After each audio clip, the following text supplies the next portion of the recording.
Students at the University of Idaho have choices to make every day.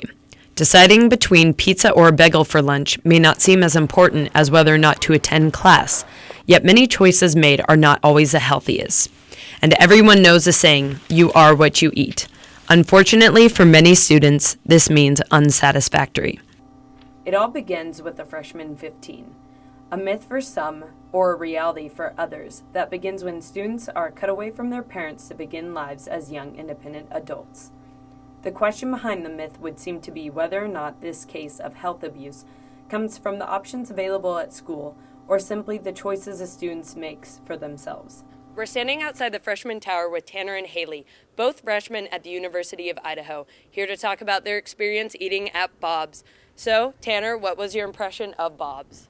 At first, when the parents are still here to drop off you and your things, it's very good. The food is very nice, it's very well done.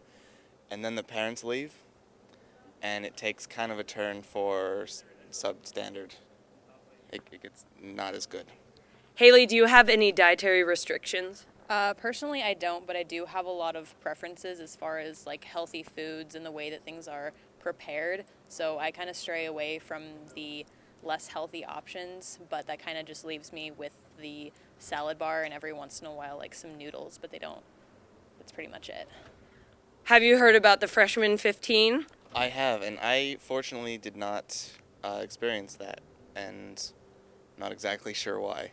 Do you think that Bob's offers enough healthy options for people with dietary restrictions or just the health conscious like you said?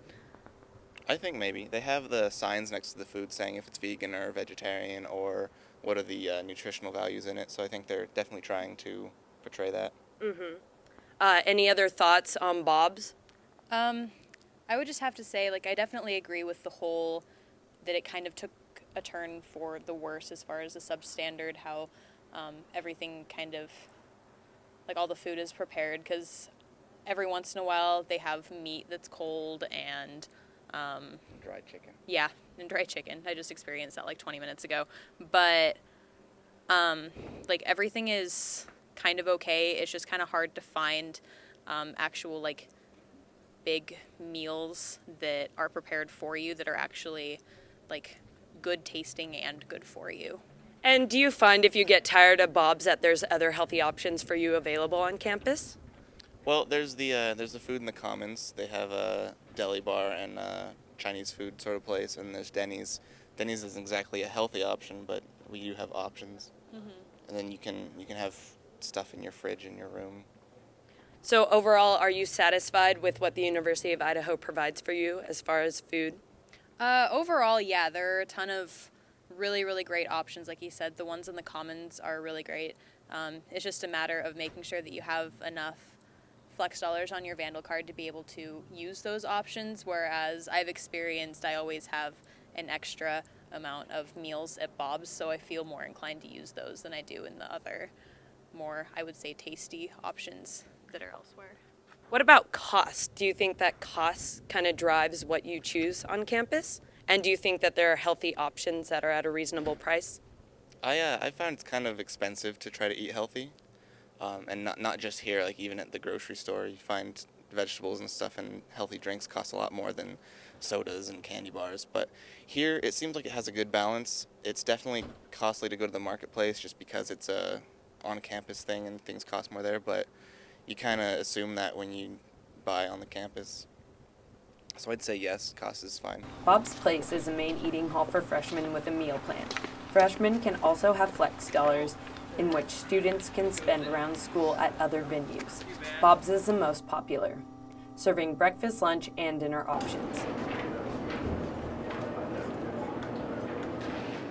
Once inside Bob's, the story was a little different.